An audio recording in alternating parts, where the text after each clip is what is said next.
प्रभु राम हम सब के लिए एक प्रेरणा है। हमारे जीवन की मर्यादा है, हम सबके जीवन के आदर्श हैं और प्रभु राम को मानने वाला हर व्यक्ति, प्रभु राम ने, याद करिए, जब लंका पर विजय प्राप्त करने के उपरांत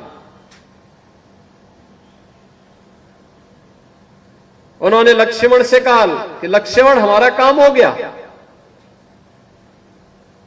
हमने जो संकल्प लिया था निस्सर हीन करहो मही भुज उठाए प्रणकीन, जो हमने चित्रकूट से निकलने के बाद एक संकल्प लिया था कि इस धरती को राक्षस विहीन करेंगे, वह कार्य हो गया है। अब हम वापस अयोध्या चले, क्योंकि अब 14 वर्ष का वनवास का कालखंड समाप्त हो चुका है। हम समय पे चले।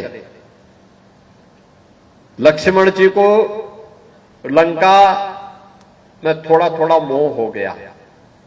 उन्होंने कहा भैया हमारा तो राजमहल ही सोने का है, लेकिन यहां तो पूरी लंका ही सोने की बनी हुई है, क्यों न हम कुछ दिन रहे। भगवान राम ने कहा नहीं, अपि स्वर्णमयी लंका नमे लक्ष्मण रोचते, जननी जन्मभूमि से स्वर्गादपि करियसी। बहनों और भाइयों, हर भारतीय के लिए एक प्रेरणा है, हर भारतीय के लिए, कि लक्ष्मण भले ही यह लंका सोने की क्यों न हो, लेकिन याद रखना